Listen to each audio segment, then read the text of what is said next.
લોકસભા અને રાજ્યસભામાંથી જન વિશ્વાસ બિલ 2026 પસાર. પ્રધાનમંત્રીએ બિલને દેશમાં વેપાર અને જીવન સુગમતા વધારવાની દિશામાં ગણાવ્યું મહત્વપૂર્ણ પગલું. નાયબ મુખ્યમંત્રી હર્ષ સંઘવીએ કહ્યું, નાના વેપારીઓ, સ્ટાર્ટઅપ્સ અને નવા ઉદ્યોગ શરૂ કરનાર યુવાઓ માટે ઊભું થશે સરળ વાતાવરણ. 5 રાજ્યોમાં વિધાનસભા ચૂંટણીનો ધમધમાટ. વિવિધ પક્ષો પ્રચારમાં લગાવી રહ્યા છે એડી ચોટીનું જોર. વરિષ્ઠ ભાજપ નેતા પ્રધાનમંત્રી મોદી પુડુચેરીમાં સંબોધન કરશે જાહેર જનસભા. ગૃહમંત્રી અમિત શાહ અસમમાં સંભાળશે પ્રચારની કમાન. તો નવી દિલ્હી ખાતે કોંગ્રેસ સેન્ટ્રલ ઇલેક્શન કમિટીની મળી બેઠક.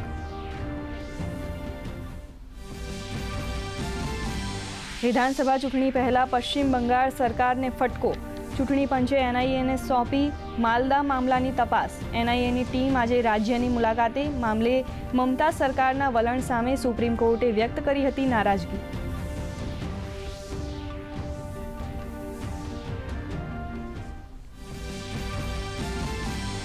રશિયાના ઉપપ્રધાનમંત્રી ડેનિસ મંટુરોવે પ્રધાનમંત્રી મોદી સાથે કરી મુલાકાત.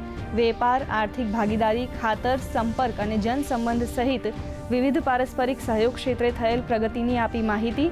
બંને દેશો વચ્ચેની વ્યૂહાત્મક ભાગીદારી પર વ્યક્ત કર્યો સંતોષ.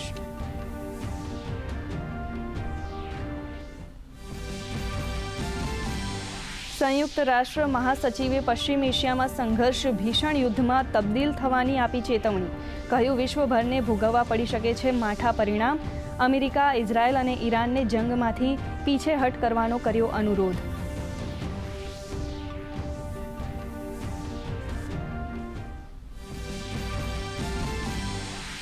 ઈરાન સાથે વધતા સૈન્ય તણાવ વચ્ચે અમેરિકામાં મોટી ઉથલપાથલ. અમેરિકી સેના પ્રમુખને પદ પરથી હટાવાયા. તો બીજી તરફ હોર્મુઝ જળમાર્ગ ખોલવા મુદ્દે બ્રિટન દ્વારા આયોજિત બેઠકમાં ભારત સહિત 60 દેશોએ લીધો ભાગ. ભારતે આંતરરાષ્ટ્રીય જળમાર્ગો પર નિર્બાધ્ય અવરજવરના મહત્વ પર આપ્યો ભાર. આજે ગુડ ફ્રાઇડે. વિશ્વભરના ચર્ચોમાં પ્રાર્થના સભાનું આયોજન. પ્રભુ યીશુના બલિદાનને યાદ કરવાનો દિવસ. ત્યાગ, આશા અને વિશ્વાસનો સંદેશો આપે છે ગુડ ફ્રાઇડે.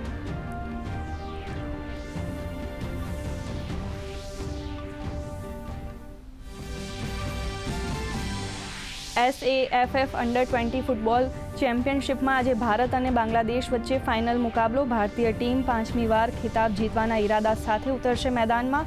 ભારતે ભૂટાનને સેમીફાઇનલમાં 5-0થી આપી હતી માત.